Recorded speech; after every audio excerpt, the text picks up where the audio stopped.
time to watch all the moves. They're not hard to find. Strong arm tactics so loud, only themselves in mind. Every player has dreams of making ORCA fame. They'll live on in the minds of those who get in their way. ORCA's all say, don't come for me. Midners boots, they're so vain. As we set up the podcast webcam, the pod is here to talk ORCA game. ORCA King CK with delusions of fame. In this LRG world, he's the apex predator. Danny and Jules in tow, always ready to go. Now it's time for the show. They're the apex predators.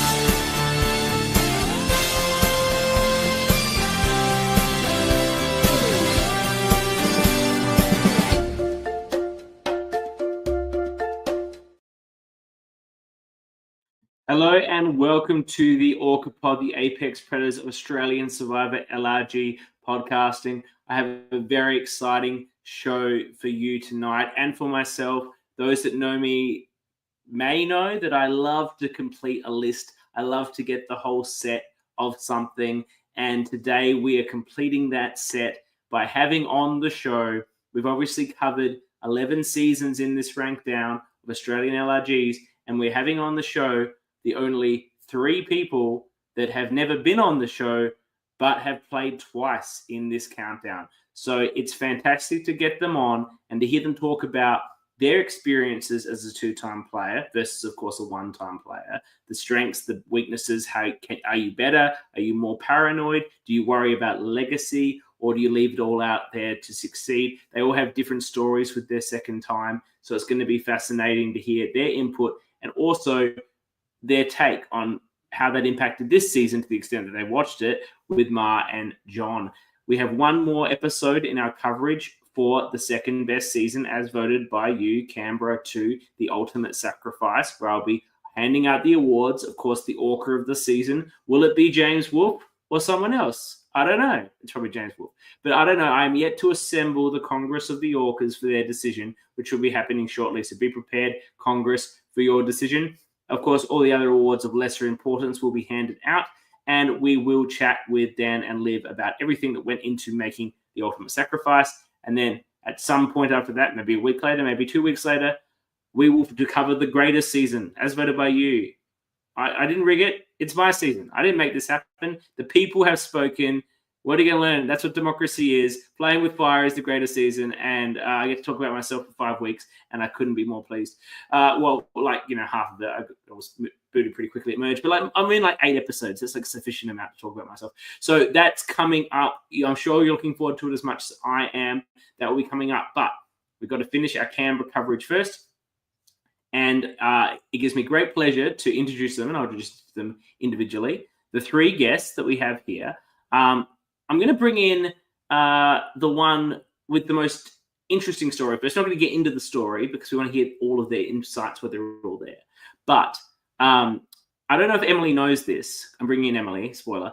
I don't know if Emily knows this, but she might be under the impression that she came 3rd in Melbourne 2. But we on this show, and we are the official voice of this community, nothing else matters, have determined that under Tour de France rules, the first place winner, Jake, and his secret boyfriend, Nick, have been disqualified due to their secret relationship. And we've determined that as the next best placing person, Emily is actually the winner of Melbourne 2. So congratulations to Emily if you're not aware of this. And of course, her second time, first boot. So, first to worst. But frankly, I'd be first boot a million times if I had a win. So let's, without further ado, bring in one of the members of the illustrious LRG family, the Jays. Emily, welcome. Hi. I was you know nowhere.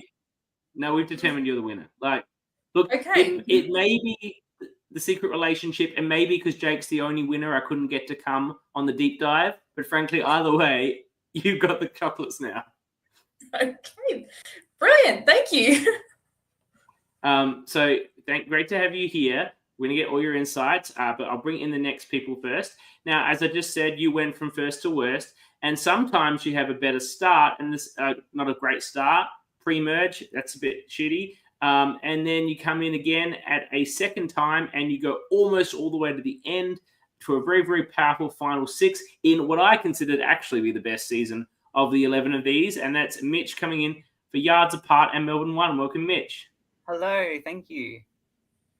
I don't know what to say. Your intro was fantastic. Thank you. I know you've been keen to get on the show. You were very disappointed when you didn't make it to the Yards Apart tea party, but that's a very exciting cast. I'm not saying you're not exciting, Mitch, but sometimes no, I was okay. I was okay, but the tea party was very fun to watch. But you sent me a message of disappointment that you thought that was your one chance to get on the podcast. I'm like, I've got an idea, Mitch, and here it is. So wonderful to have you here. All right, I might need to go back and check that message. And finally, sometimes you go on one of these things and you're doing fine, and then there's a swap and you get swap screwed, and that sucks. But that's the way Survivor goes sometimes. So you go and play again, and you're doing fine, and you get swapped, and you get swap screwed, and you get booted pre-merge again. Complete luck outside your control. That is the story of Rose. Welcome, Rose. Hey, thanks for having me. Well, I'm glad to have all three of you here. This is so exciting. Let's start it off. I want you guys to tell me who your favorite two-time player is that isn't yourself and not on this show. Who do you think did it best? Who has the best two-game resume? Is it 2 or more? Sure, why not?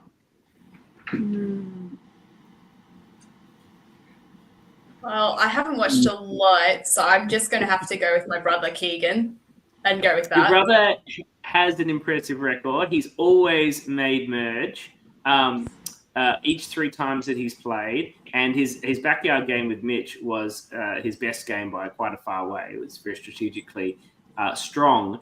But how do you feel now, Emily, knowing that he's the only sibling in your? I assume you only have the 3 of you. If there's another sibling, they're not canon. I've got 6 siblings, so it's a big family. To my narrative, the other siblings are not canon. The canon siblings, you are the only one. Keegan is the only one who hasn't got a win, because now we've determined you're the winner of Melbourne 2. And of course, Toby won Melbourne 1. So does that make you feel good that you have that up on Keegan? Yeah, it definitely makes me feel a lot better knowing that I can now gloat about it to him. At the very least, you could have already gloated that you've made a final travel council, as has Toby, and he has not. I think that's good, and I think you should bring that up more because, if anything, that I think Keegan, I think that's fair enough for Keegan. So he's going around there, winning challenges, telling people to stop talking during voting, I think, let him know that. Keegan was a strong challenge performer. He always is, and that's part of his downfall. But Emily, in your winning season, you were an incredible challenge beast. Did you think that played a threat to you going into Canberra? I definitely think that Melbourne Survivor played a big threat in that I didn't realize that I became popular. I didn't realize how many people had watched it and everything like that. So coming into Canberra Survivor, a lot of people knew about me, and I had no clue that they knew anything about me. So that definitely played a big part of it. So you weren't prepared for the fact that they knew about you and they knew about you. So it was sort of, did you realize very quickly that people knew who you were once you got to Canberra? No. So it was a complete shock. It was only after I was voted out that I knew how many people actually knew about me and recognized me and stuff like that. It was weird. I was not expecting. Were you expecting people would know your brother was on the other tribe? Not a lot of people knew that we were related. Like I got through playing Melbourne Survivor season 2 with nobody picking up that I was related to him or Toby. Okay. And so I didn't really think about it that way. Like I knew people had seen us rock up together, so I was aware that people would know that we were at least knew each other, but I didn't know whether or not they would know that he was my brother. So the threat came more from the game, the strong game that you played in Melbourne 2. Yes, I believe so. And we'll talk about your unceremonious exit on the second occasion shortly. But let's go to Mitch. Who do you think is one of the best two-time or multi-time players? But I should flag, if we're talking about a season, I know there's people that have played in unaired seasons for second or maybe third times. Let's not spoil that for everybody. We're talking about the 13 seasons that have been released, the 11 we covered, and the most recently released being Canberra 3 and Backyard 5. Well, I was thinking that, there are two people who've played twice, and they're people we'd probably talk about tonight, and have actually won one of those 2 times that they played. So I think Ma and John definitely deserve to be in that conversation as winners. I love having all of you here for this conversation because that's why we're doing it. It's a factor to Ma's game, and she will admit that herself in the interview we did. But they also knew each other. So it's this combination. Generally, when you are a returning player, people may know you or you may know others. That's a factor that tends to come in just due to the nature of the community that doesn't exist the first time you play. Mitch, of course, when you played for a second time, you were also playing with Keegan and playing with Keegan for a second time. So now I think a lot more people would probably watch Melbourne 2 than had watched the 26 minutes of Melbourne 1. But did anyone identify you when you arrived at Yards Apart? As far as I know, no one at Yards Apart knew who Keegan and I were or knew that we might know each other. But I think it is probably important, and Rose might speak to this as well, that for Melbourne season 1, a lot of us knew each other and had played in some sort of game prior, whether it was just the trial beforehand or other games. So Keegan had seen me play, for example, before Melbourne season 1 even. So there's definitely a lot of history with a lot of the people in that game. And Rose, do you have, besides the people we mentioned, you can just say John and Mara if you like, but if there's someone else you'd like to raise as you think is a person we've seen play twice who has, you think is one of the better ones still, let me know. Look, I'm going to do a vote for less than... I'm going to go slightly rogue, potentially. So I think in terms of... I think in terms of people to play with, Kyle, always a charmer, always lovely to play with. I actually don't know. In terms of, I'm thinking now, was his second time actually a film version or not? And I'm wondering if maybe that disqualifies him. Well, but Kyle did play in an American version, if that's what we're referring to. And I think it was filmed. Yeah, I know I've done another unfilmed one. So I would say Kyle, always lovely, but also for sheer just entertainment. Shush. But also for sheer entertainment, Tara, always. You just having been on the other side of the camera as well, like you just get gold and you're just nodding along the whole time. So she's saying she was wrong. There's something called Survivor Challenge. So she's wrong. You're right. Sounds a bit like a casual to me. Is that common in your relationship with Liz that she accepts fault, or is that one of these? It's a rarity. She would say it's not common from me, so someone has to. And look, for me, the person I have to speak to that I always enjoyed watching a second time was Calvin. And I think what Calvin did, which a lot of the people you've talked about, and I want to talk to you guys about in your experience. Calvin, on his second time, sometimes it might be a bit like you're playing with house money. So you can go bigger and harder and whatever because, you had a shot at this once. But equally, if your first time didn't go the way you wanted it to go, you could feel like, no, I'm not playing with house money. I'm one of the few people who get a second chance. I want to maximize this second chance and not be silly about it, which is actually how I feel all three of you were in your returning games. You weren't go big and go home. It was, we're going to play smarter. I want to hear from you. What did you think about from your first time to your second time? Did you evaluate yourself? Did you think about ways you could improve what you'd learned, or did you just go in sort of winging it based on some gut feels from the first time? Anyone who wants to jump in?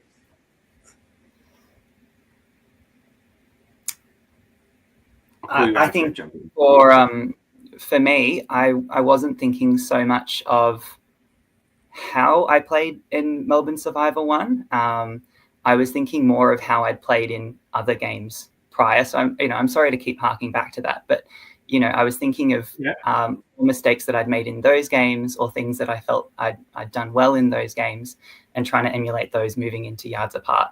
So and also thinking of things that I'd seen other people do and trying to use those strategies. But yeah, I don't know that I really pulled on my Melbourne Survivor Season 1 game that much. There are elements of it though. So for example, I was really, really wary of Keegan the whole time. Well, he particularly had the evil goatee that season and was playing the villain. But you came. I'll just talk to you a bit slightly about that season. That's one of that is the season with the smallest starting tribes. A tribe of 4. There is absolutely nowhere to hide. Did you find that that could be quite make some players quite nervous, or did you find that you had enough experience to just be still, be calm, make the relationships, do what you need to do to survive that initial phase? And I believe you just threw someone under the bus from memory. Yeah, well, I think it's thinking back to that 4-person tribe and having to go to the first tribal council. Obviously you're nervous because there's no really safe position in that. And yet I wasn't that worried that it was going to be me. I was more just worried that my plan might get a little hiccup in it. So I remember feeling like I had a pretty good read on the other 3 people in that tribe and where they were going to go and how each of them thought they could move forward and that I was in everyone's plan. And so, I didn't feel too stressed, but obviously you're not going to feel too confident no matter how you slice it. Correct me if I'm wrong, but did you not tell sweet, innocent Holly that it's all good and you were voting for James? Daniel, yes, egomaniac Daniel. You said we're all voting for him, poor sweet innocent Holly, and you're just loaded up on Holly. Is that not what you did to this poor woman, Mitchell? I mean, I think, we did. We all voted out Holly, but at the end of the day, you want to get a majority. And so whoever that person is, there was a lot of talk about maybe bananas and idols and clues. And I think just knowing that you could potentially make it a blindside is kind of exciting. And it was nothing against Holly. And obviously reflecting on what happened in her second game as well, I don't think she deserved that. That was your fault. But in terms of, having to go to the first tribal council, someone's got to go home, and you don't want it to be you, and you don't want it to be 2 people that you've really connected with and who prior to losing the challenge have made a commitment to work with you moving forward. So for me, I didn't want it to be Daniel and I didn't want it to be Casey because they were both part of my plans. And as far as I could see, I was part of their plan, and that's what I wanted. I wanted to be part of people's plans. And so that probably is one of the main things I took into that game was that you need to be part of someone else's plan more than get them into yours. And did you think, was it easier to be deceptive like that, to destroy someone's dream, having played the first time? And, I only played one time, but, savage moves are made. And in the aftermath, everyone's fine. It's a game. People are friendly. Some people become really good friends. Some people become solid acquaintances. No one generally holds a grudge. But you don't, in the moment, until you've been through the full experience, I don't think you can appreciate that at the end no one will care. But at the time, it can be hard to make those savage moves. Yeah. No, I don't. Well, look, I'm thinking back again to the first time I ever played, and it was filmed. It is on YouTube. Toby ran a season. And again, a lot of us knew each other, and my tribe wanted to vote in a circle so we'd all tie. And I was like, no way. So I voted the wrong direction and voted out a real life friend early in the game just because I didn't want it to be me. I wasn't going to leave it up to chance. And I needed to do something that would be believable. And so I just lied and said, oh, it was so confusing. I accidentally went the wrong way. So no, For me, it was probably easy from the first moment. Can someone please link me this Survivor challenge if it's on YouTube? I'll go back and cover it. We'll do it as a bonus thing. How long is this thing? Is it like just a whole season, or are we talking about a 30-minute special? Do you mean the one that Kyle did, or the one that Toby organised? Is the Survivor challenge the filmed one? So the Camp Survivor is one that Toby organised. Not filmed. Liz played in it. I played in it. That was so long back. That was a long like time. I want to get 2018, episodes, and it's on YouTube. So I'll see if I can send you a link, because Give me the link. yeah, I think it might be worth the watch. Now, Rose, did anyone know who you were going into Canberra? You'd played the 26-minute aired season. You're also, the sister of the most famous face in the community at that time. Maybe still at this time. A lot of people's first experiences are seeing Liz. Did people know who you were when you walked into Canberra season 1? That's a great question. I'm really trying to cast my mind back, and now I think that some did, but more those who were already kind of in the online community or new friends of friends. I think that your average kind of there's always a collection of people who have signed up a bit more randomly, or have only kind of one connection maybe in to the community, and I don't think they knew. That's my recollection, at least. And were you on the same starting tribe as Emily, if I recall? Is that correct? And you knew each other, obviously, right? Like, you, not just from playing, but the family connections. Obviously, go back a while with the church group or otherwise. Are you guys friends in real life? Was there a connection there, or was it more of an acquaintance relationship between the two of you going into that season? I mean, I think we're friendly, but we mostly only saw each other at like specific events. Yeah, it was more like through events and stuff. And going in, a lot of people knew that we knew each other. And yet I was like, I'm just as easily ready to vote out Rose if that's the option that we're going with. And I think Rose was exactly the same for me as well. I think pretty definite she was really annoyed that she wasn't told that I was the vote, if I remember correctly. I think so. And you managed to survive that situation. You actually find yourself a bit pre-swap in a very good position on that season. And obviously I can't speak too much which happened at Melbourne, but for my analysis, we did do a 2-hour analysis of that 26-minute video. It seemed that you got swap screwed just based purely on the numbers. I think you were 2-5 down in Melbourne and got booted. There's not much you can do about that. In this situation, you've clawed back. You've built some relationships. I think with Jeremy. I think with Dom, perhaps, maybe with Brad as well. I think you're in an okay with those guys, and you get swapped, and now you find yourself with Keegan, who but he's of course come off from the other tribe, and in a number deficit. Did you immediately think, this is just deja vu? Like, this is exactly what happened to me last time. Because Keegan also, I believe, was swapped in Melbourne 1 to your tribe, and he was again in the majority numbers. So it was almost the exact same circumstances. No fault of your own, bad survivor luck. Did you think, what the fuck? How has this happened to me again? Pretty much. It's just like my survivor curse, honestly. You can't make this up. And I don't know, someone who did maths beyond year 10 can maybe judge the odds of that happening, and maybe it's actually higher than one would think. But the absolute pattern that seems to repeat every time I play, how much of it is me, and Liz tells me my social game's always the same and she's sick of seeing me play. So, maybe I'm bringing it on myself, but what does she say? What is she saying about your social game? No, but that it's the same game.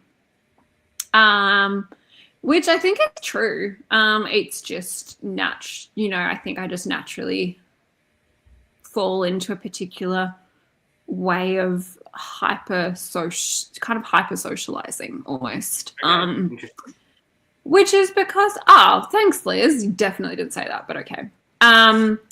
It's because I think you can fall into traps, right? Like I think because again, it's that thing of Survivor does kind of strip back, especially on such a time-intensive game. It strips back a lot of things, so you can come in going, no, I'm going to do this differently, or I'm going to do this, or I'm going to try this out. And yeah, like you're always evolving, you're always trying slightly different things, but fundamentally you tend to fall back on what your instinct or your immediate approaches, I think. So it's pretty hard to really radically shift. Yes. When you get in the pressure cooker, you can have better plans and better strategies because you've got more experience. But at the end of the day, in the pressure cooker, your personality comes out. I think if you played a full game of Survivor, like a 26-day or a 39 or a 55, I think you could actually temper yourself a bit better because you have time to collect yourself, to think, to go away, on your own for a moment and just, get your cool, have a thought about what your situation is, what your plan is. But these LRGs are so quick and so reactionary that you end up running a lot on instinct. So it's very hard to fake anything. I think we could all agree on that. I now turn to you, Emily. As we said, look, winner or top three, either way, an amazing performance in Melbourne 2. And you come into Melbourne 1. And I think, without wanting to be dismissive of the game you play in Melbourne, which is a very strongly understated sort of underdog game where people are targeting you, but not really. You got the social bonds, but you're not like the key social driver like Jake is. And you make it, you deserve more votes than you get, which I think is 0. You certainly deserve more than that because you play a very strong challenge and social game, but you're a bit of a quieter person in the general story. When you come into Canberra, this episode is all about you. You're finding idols, you're playing idols, there's revotes, you're playing big. Did you plan to play big, or did you find yourself in a situation where you were in a bad spot and you had to go big?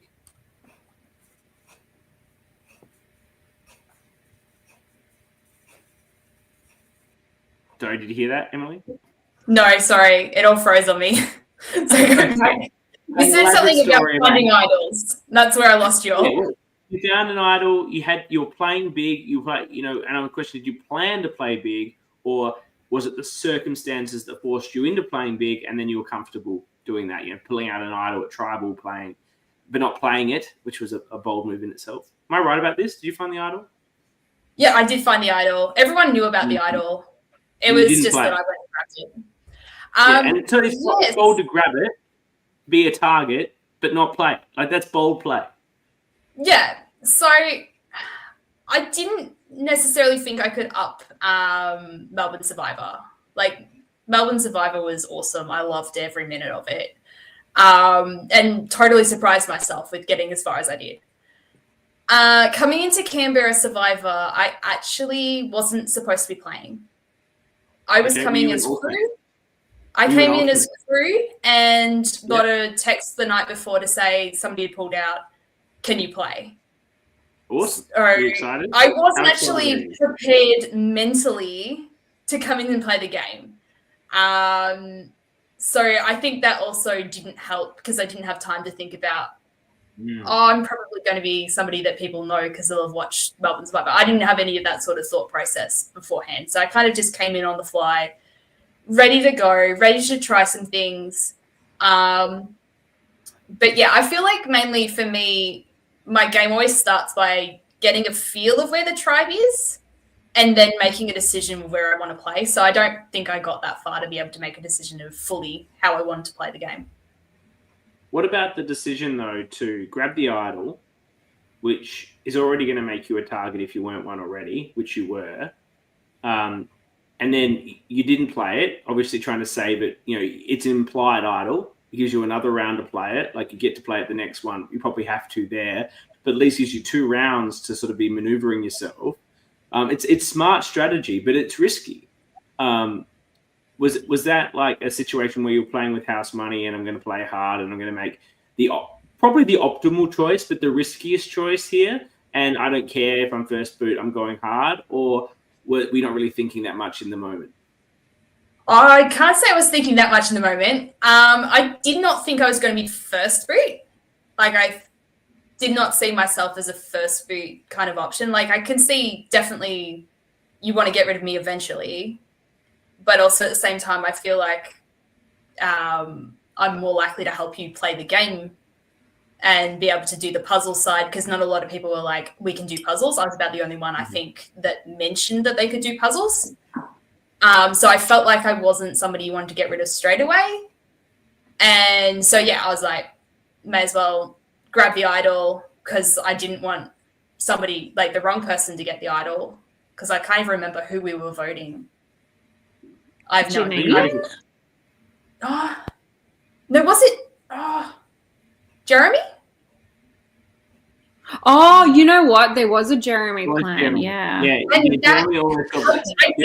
did not pick up on that. Was sorry, there wasn't there? That was a last minute swap. So I should have picked up on it, but it was hence coming into the game like not prepared to play it. But yeah, no. So I think I was more worried about Jeremy picking up the idol, because everyone knew about the idol. Yeah. And so that to me was, I'd prefer to just grab it and make sure that the wrong person doesn't play it, and should have played it at hindsight. How did you feel? You know, we talked to a lot of people that have been the first boot on this show, and you know, it's a challenge for most of them mentally. After the game, some struggle with that. Some never wanted to come on the show. Some never wanted anything to do with the community or the program again. Did you find, given it was a second time, it was a bit, whatever? Like, or was it still pretty cutting? It was a shock, to be honest. But at the same time, I wasn't disappointed in the fact that I wasn't going to play. So I wasn't hyped up ready to play. So if I'd been hyped up ready to play and then gone voted out, it probably would have been worse. It's a funny situation now that we turn to the season we're looking at with Canberra, the ultimate sacrifice. And I want to just stick with you, Emily. So we'll get everyone's input, but your input's particularly relevant, Emily. First, let's talk about John, who'd come off winning Melbourne 3 a couple of weeks before this. And as we've said, you're now the winner of Melbourne 2, though you didn't appreciate that was the case at the time. And he was also an alternate for the ultimate sacrifice. He was not cast intentionally. He was found out the night of, or the morning of, that he was going to be playing in the ultimate sacrifice. A very similar scenario to you, Emily, in John's story. Also knowing someone of the cast really well, in obviously not a sibling, but he and Ma were very, very close at this point, still are, but have become very good friends at that point. They actually traveled up together. They were staying together the night before, John and Ma, when John got the call that he was playing. And so put on separate tribes like yourself and Keegan, but very similar stories. Yet John manages to survive once again. And he's made an art form out of surviving tribal councils. I don't think anyone in this community has gone to more tribal councils than John. And you had that experience too, Emily, of course, because you went to quite a few through Melbourne too. What do you guys think, John was doing? For those of you who watched John in Melbourne 3 and then watched him here, what do you think he did differently, or did he just play the same because his style works for him?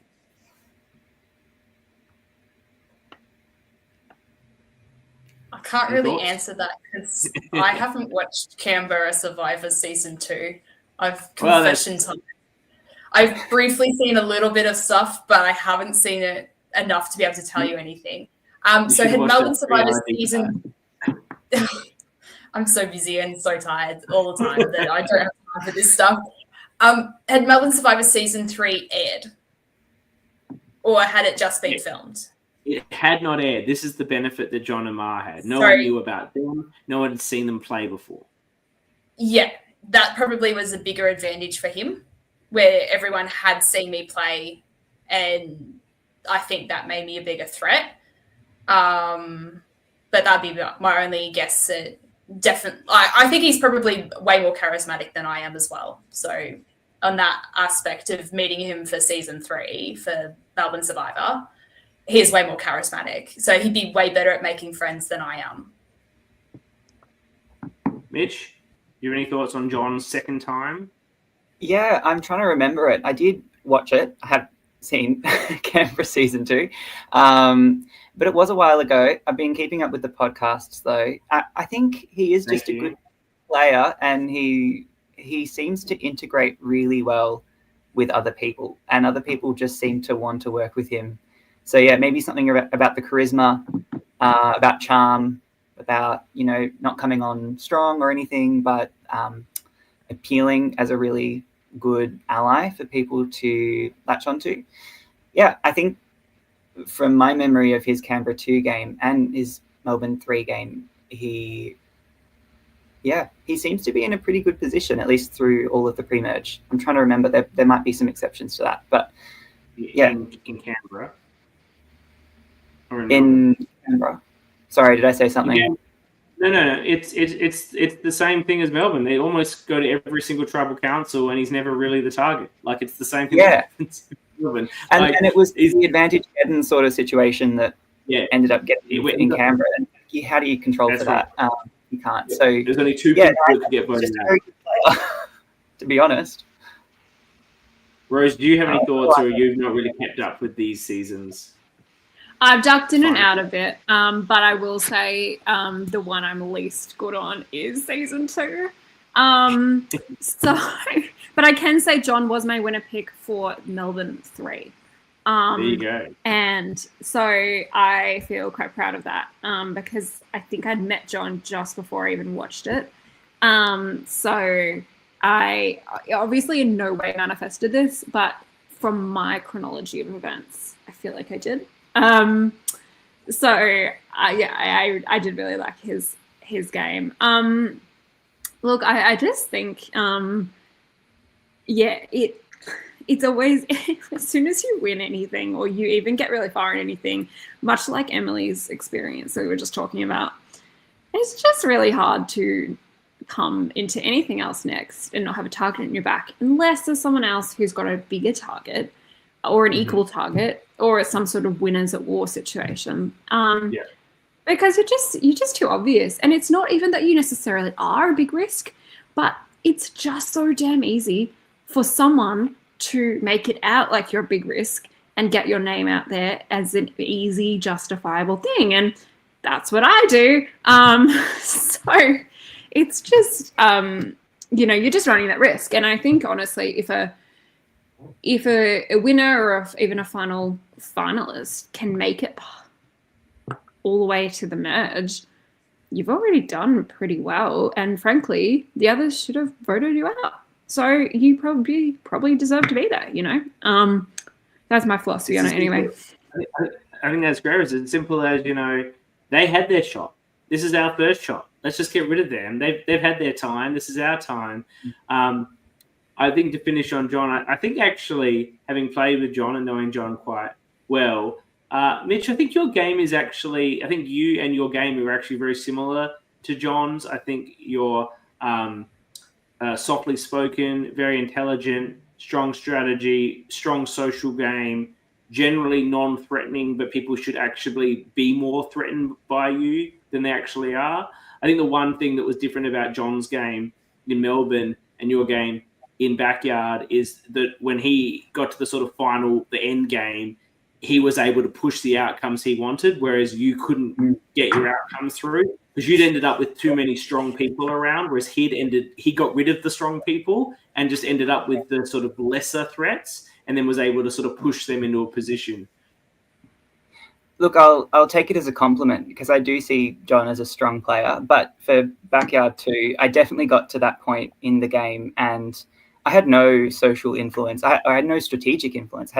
No one would really listen to me by that point. And I felt like I was just sort of cockroaching my way past a few more votes and trying. I was trying to get a vote together, but I felt very undermined by other people. And so I knew that, no one was really taking what I said with much stock. So you're a subtle influencer style player.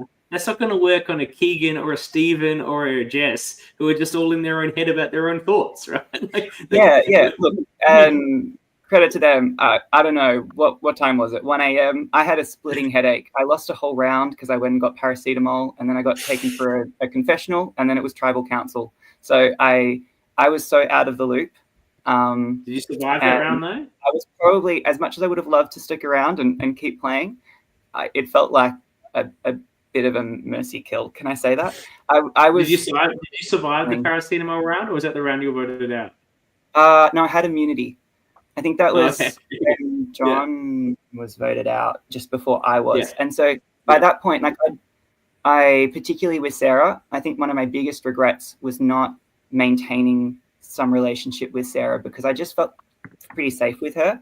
So that, like, you know, we weren't going to target each other too much. As much as I wasn't necessarily on her side and I didn't feel like she was necessarily on my side, I was trying to keep a relationship with her, and then I just completely lost track. And that round, you know, I didn't talk to anyone really. So, I think that really put me out of the loop with that final nail on the coffin, so to speak. But the winner of Canberra Survivor, again, the other two-time player, while we have you here, the only two-time player to go on and win. Now, she had all the advantages of having played before, having been able to reflect on that experience and use that to improve her game, but without the disadvantage of people having seen her play that game. So for all these people, other than John, who was looking to work with her and wasn't going to sell her out, she was a first-time player. But she was not. She was a second-time player, and we did the deep dive with her, and she was obviously comfortable in saying these things herself in her own advantage. Do you think that if the three of you had been able to go into a season where you were playing another time and no one knew you played before, like in Emily's case, everyone knew, a lot of people knew about you, or maybe in Mitch and Rosemary's case, people didn't necessarily know you play, but there's a risk they did. But at the very least, there were people there that you were perhaps worried, well, they could say something about it. You know, Keegan could mention you. Emily could have mentioned you, Rose, on the way out when you're sending her out. Like, anything could have happened, and therefore you don't have that level of pure, like, I've got a blank slate here. Do you think if you had a full blank slate with everything you knew, you could go even further? I've wondered this. I've thought about this in the context of, you know, if you went to America and just did a game with no one you knew, how would that turn out? I don't know. I feel like personally the cards were dealt the way they were dealt, and I don't know that it would have made the biggest difference. I mean, I think in terms of the swap screw,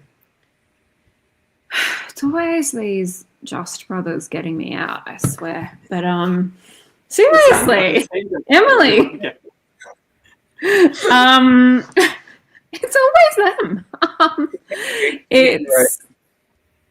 But yeah, I mean, possibly the counterfactual with if Keegan was not there in that second configuration of tribe, if it had been just people I didn't really know, would that have changed it? Like Isaac's there instead, say, you know, as an example, instead of Keegan. Yeah. Look, honestly, I think I might have had a slightly better shot, but also I might not have. They might have just been like, nah, let's just pagong, you know? So it might have been the same but different. Like different reasoning but the same outcome. I think you need another shot, but without the bad. I think you need another shot, but without the bad luck. As you could go to America, but as Liz said, you might go there and just end up to see another person that you played with. I don't know if you guys know this story because you're not as like obsessed with the community as I am. But Ethan Bromelo and Maddie Pitcher, who were like absolute ride or dies in Sydney Survivor together, came 4th and 5th. And became good friends after that. without telling each other, flew halfway around the world to America to play a 10-day Survivor game, Wow. only to Okay. find that they were both playing on the same season. That's hilarious. And then people are like, and then people, of course, are saying, "Oh, you guys are both from Australia. Do you know each other?" Because, like, you're like, no, Australia's got 30 million people in it. Like, you don't know everyone from Australia. And they were literally like the closest allies possible. Matt P did win that game, and I think Ethan might have been on the jury to vote for him, which is kind of nice.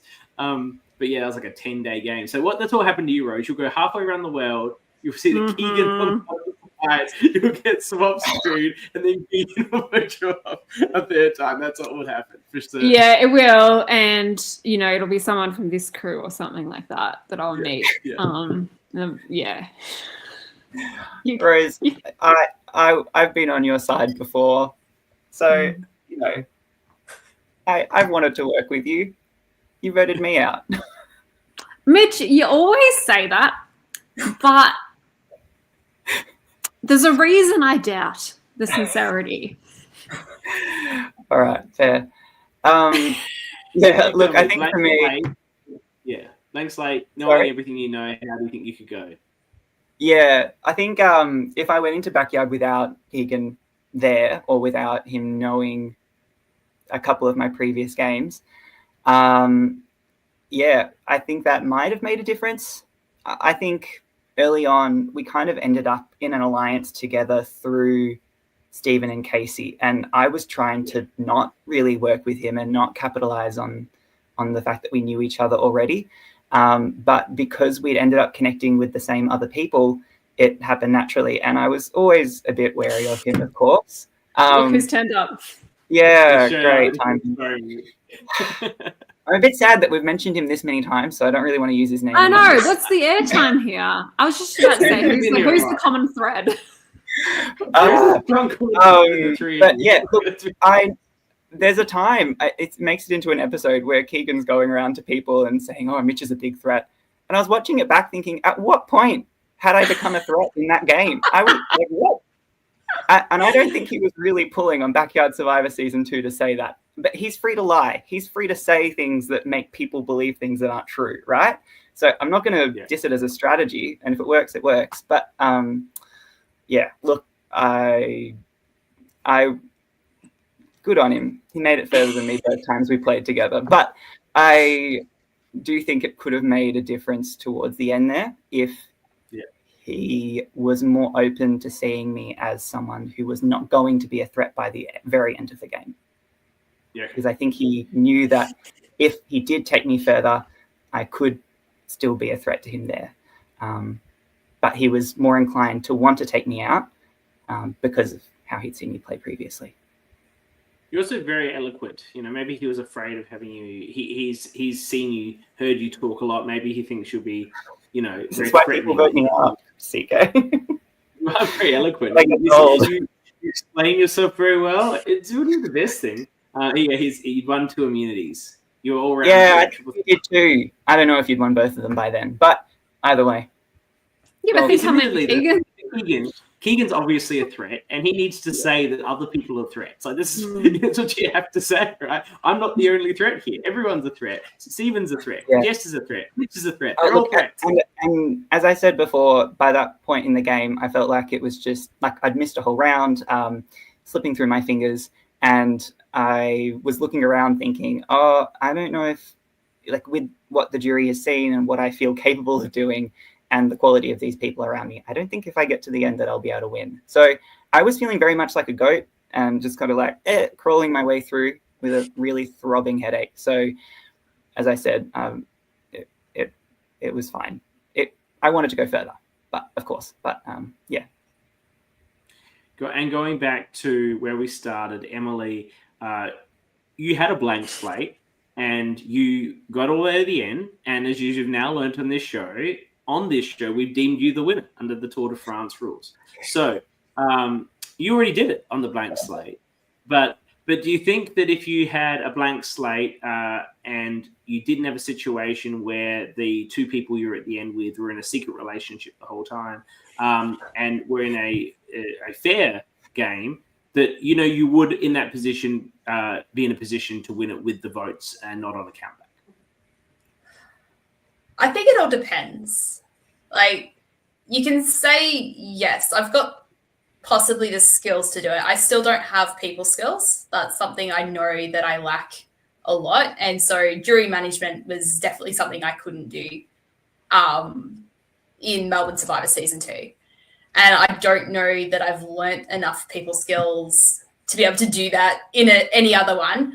Challenge-wise, like, I've kind of proven that I can do the challenges. And I think I was super lucky to be able to pull the votes the way they were, where people were seeing me as a threat, but they didn't all do it at once. I was able to just slowly get rid of one and then the next and then the next as they slowly turned as well. So it was just really weird. I felt like, I just continually through the game was going, I thought more people would be voting for me at this stage, and I was grateful that they weren't, because every time it was just we had one extra vote each time to be able to pull our numbers.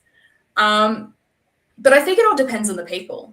Like, you're going to get a new bunch of people. Everyone's going to come in with different games and how they're going to play and their strategies and stuff, and that can affect your game as well. So in essence, I think I'd have as good a shot as anybody if I came in with a blank slate again. But once again, I think it's anyone's game. Well, I just want to say thank you all for coming on. As I said at the start, completing the set was very important to me. I love to tick off all the boxes and to get all of, now having had everybody that has played twice in the 11 seasons, and really also the 13 seasons, because Mel and Tara have been on the show as well. It's fantastic, and Andrew.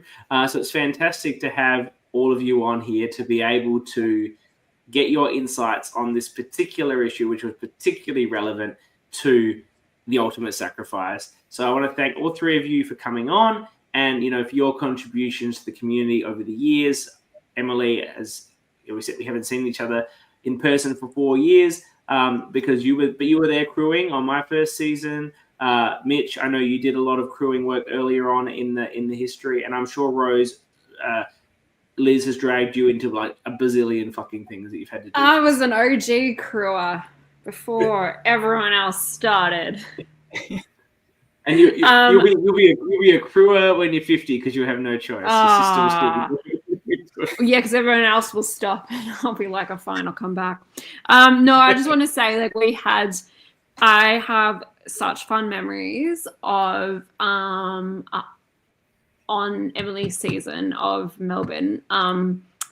Mitch, me, our crew got stripped in half like the night before by people not rocking up or something like that. There was some catastrophe that happened.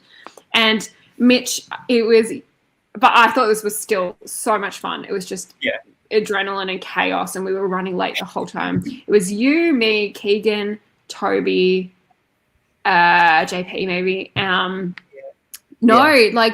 It was basically us and Liz and a few people from crew. We didn't know at all. Left, I think. Yeah, and there was a bit of crew, like people who'd been voted out earlier who started helping, but it was basically us four, I think, and doing all the confessionals, all the challenge filming, all the camp life filming. I think I ate like 3 things that entire weekend. Yeah, sure. There were a few others, but anyway, the ones running around doing the crazy camera stuff was us four. But it was honestly so much fun. And so to me, that's the essence of the fan-made survivors. I know they're shinier and newer now with better drones and stuff, more organized. I know Dan and Liv's one so much more organized, but to me, that's the essence of it, is like the madness and the chaos of it behind the scenes as well. The essence is community. It's community. Yeah. Even with all the flashy stuff, the essence is still community. And as Liz said, she loves seeing this crew, loves seeing you all back together. It's bringing back memories. And Keegan, related to your story, was calling the Fantastic Four behind the scenes. And I think that even goes more to the thanking you all for your contributions. I don't think any of I don't think would be here today. I'm not sure the community would exist if it wasn't for Melbourne 2 and probably Yards Apart.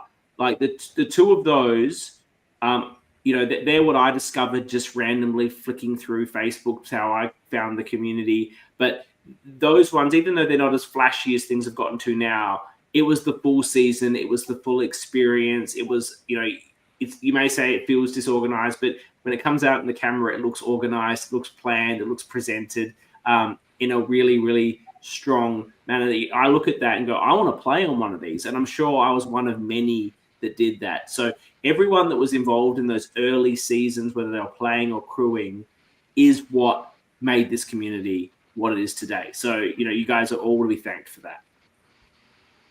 Yeah, well, thank you, CK, because you are part of making it as big and as, glitzy and shiny as it is now. With we have a podcast that covers this stuff, Wow. So thank you for your ongoing contribution. And I think a lot of credit goes to the different creators who put in so many hours to make these games possible for us to play or for us to crew on. Sometimes I might be happy to crew, but I don't really want to spend months and months and months planning everything out beforehand in the same way that someone like Liz does. So, I think they all deserve so much credit. I helped organise Melbourne 4, and I've never helped organise one again, and I don't think I will. It was a fulfilling experience, and I enjoyed it, and I have zero interest in doing it again because it was so much work to put those things together. So the people that still do it and do it again and again and again are amazing. All of the main creators. Yeah, absolutely. Thank you all for coming on, fulfilling my dreams, letting me tick boxes. Thank you for here. Now, if you want to thank everyone that joined us live in the comments or watching it live, we love having you here with us. Obviously, we thank you if you're listening to this after the fact. Snyder, Snyder, who's a long-time listener, wants to mention that those early seasons got the attention of the Americans, his art, and made the Australian LRGs popular. Thank you, Schneider. Thank you to everyone who's here live commenting. Thank you to everyone who listens to it after the fact. We love you all, whether you listen to it after or now. If you're here live, it's a bit more love. There's love for you that you won't see on the podcast. But, for the real people that are here, there's the love. But, you can hear my voice of love. That I love you. Thank you for listening on the podcast. And thank you for everyone who's been tuning into all our coverage. We are heading to the final moments. This series will end up being 50 episodes. And we have 6 to go. We'll be doing the coverage, the wrap-up of this season with Dan and Liv next week, and then on to Playing with Fire, where we're going to have all the usual coverage, and it's going to be incredibly exciting. So I look forward to doing that, and then hopefully a new season will come out. That's what I'm looking forward to. I don't mind recapping these old ones, which has been good, particularly for the ones that never got a proper recap back in the day, but I'm looking for some new blood. Melbourne 4 is close. Sydney 2 is close, I'm told. Canberra 4, I don't think is that far away. There are plenty more to come soon. It's just been, had 2 in a row, like December, January, and then it just dipped. And they're all going to come out at once. Anyway, I'm looking forward to that no matter when it comes. So that's going to be great. Thank you, everyone. Thank you, Emily. Thank you, Mitch. Thank you, Rose. Loved having you here. And we will see everybody next time as I play the music. And for those that have watched the show, you may dance. Thank you very much, CK. It's been a pleasure.